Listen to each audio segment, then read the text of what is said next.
আসসালামু আলাইকুম। আজকে এই মুহূর্তে আপনাদের কাছে যে জন্য এসেছি, থাম্বনেলটা দেখে হয়তো আপনারা বুঝতে পেরেছেন যে কী বোঝাতে চেয়েছি।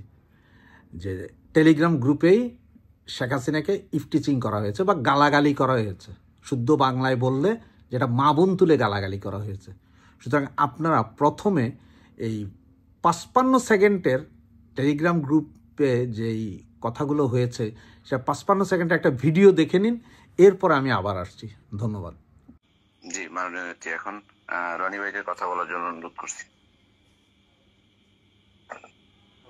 মনে হয় নেত্রী চলে গেছে ভাই।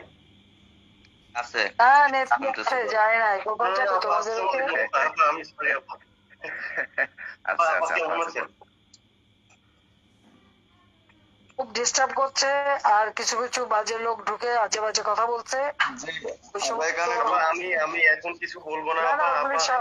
ওগুলি সব পাকিস্তানি প্রেতাত্মাদের যারা সন্তান, যারা এই সমস্ত জঘন্য কথা বলে। আপা আমাদের সিকিউরিটি অনেক স্ট্রং আপা, সিকিউরিটি অনেক স্ট্রং।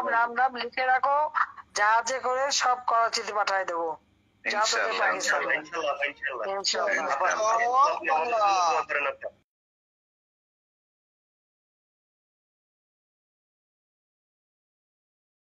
জি, আপনারা শুনলেন যে টেলিগ্রাম গ্রুপে কিভাবে গালাগালি করলো। এই যে আপনার যেই টেলিগ্রাম গ্রুপটিতে আমাদের জননেত্রী, আমাদের প্রধানমন্ত্রী শেখ হাসিনা গিয়েছেন, সেই টেলিগ্রাম গ্রুপটার অ্যাডমিন বা কারা কারা আছে, এখানে 12 থেকে 13,000 লোক আছে। কেউ জানে না যে এই লোকগুলো আসলে কারা এবং কে, আমরা কেউই চিনি না। এবং যেই ছেলেটির ছবিও আপনারা দেখলেন, ফেসবুক আইডিটা আমি দিয়েছি, সেই ছেলেটা যে এই গ্রুপে ছিল সেইটাও কেউ বলতে পারেনি যে সে কি জামাত, বিএমপি নাকি। তার কারণ হচ্ছে যে ধরেন একটা টেলিগ্রাম গ্রুপে আমি আমার নাম দিলাম, ধরেন আমি আমার নাম দিলাম শেখ সেলিম এবং আমি ছবি বসিয়ে দিলাম শেখ সেলিম সাহেবের। আপনারা কি বিশ্বাস করলেন যে হ্যাঁ এটাই শেখ সেলিম, বাকি আর কেউ চিনে না। সুতরাং আপনারা আমাকেও কথা বলার চান্স দিচ্ছেন।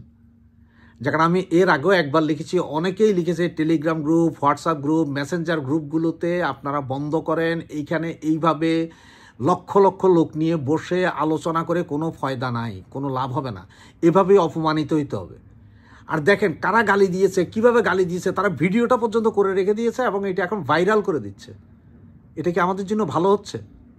আপনি টেলিগ্রাম গ্রুপ খোলেন ভাই, আমার কোনো দুঃখ নাই, টেলিগ্রাম, মেসেঞ্জার, অমুক তমুক যত গ্রুপ আছে খোলেন, কিন্তু আপনারা প্রতিটা ইউনিট ওয়াইজ খোলেন না। যে আপনারা 10 জন মিলে একটা গ্রুপ খুলেন, যে 10 জনের মধ্যে 10 জনে আওয়ামী লীগ, তাহলে আমি যদি খুলি আমার 10 জনের 10 জনে আওয়ামী লীগ, আমি অ্যাডমিন, সেই অ্যাডমিন যে আরেকটা গ্রুপের অ্যাডমিনের সাথে, এভাবে করে ছোট ছোট গ্রুপ থেকে একটা বড় গ্রুপে যান। শুধু বড় গ্রুপে যে আর 40,000 লোক লাগে না, বড় গ্রুপে যাই দেখেছেন হচ্ছে 50-60 জন আছে, যে 50-60 জনকে 50-60 জনেই চিনে। এখন এখানে হচ্ছে যে নাই, যার পর নাই, যে কেউ গ্রুপে ঢুকে যেতে পারতেছে, যে কেউ। আপনার চেক করার কোনো উপায় নেই ভাই। ওখানে আমি ফেসবুক প্রোফাইল কিছুই দিলাম না, কিন্তু টেলিগ্রাম গ্রুপে আমি একটা নাম্বার দিয়ে গ্রুপে ঢুকে গেলাম, কারণ একজন আরেকজনের ইনভাইট করে। তো এখনও আমাদের ভিতরে যে কত পরিমাণ এই জামাত আছে এটা আপনারা কল্পনাও করতে পারবেন না। আপনারা সবাই মনে করছেন যে হাইব্রিড মুক্ত হয়ে গেছে, জামাত মুক্ত হয়ে গেছে, আমরা মুক্ত হয়ে গেছি, আমরা সবাই স্বাধীন হয়ে গেছি। না রে ভাই, এখনও লক্ষ লক্ষ আছে। সুতরাং আপনাদেরকে এখনও অনুরোধ করব, প্লিজ আপনারা এইসব গ্রুপ এক হয় বন্ধ করেন, আর নয় এটাকে আরও ছোট করে ফেলান, যে 10 জন 10 জন।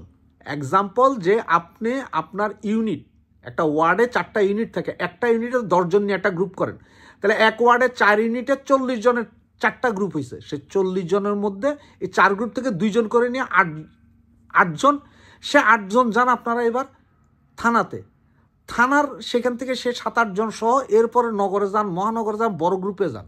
কিন্তু এইভাবে ইনাবারে সবাইকে নিয়ে। আর এই যে যেই গ্রুপে আজকে আমাদের জননেত্রীকে গালি দেওয়া হয়েছে, সেই গ্রুপের অ্যাডমিনকে জিজ্ঞেস করি, আপনি কি দায়িত্ব নেবেন? আপনি কিভাবে, আপনি কোন ধরনের অ্যাডমিন হইলেন?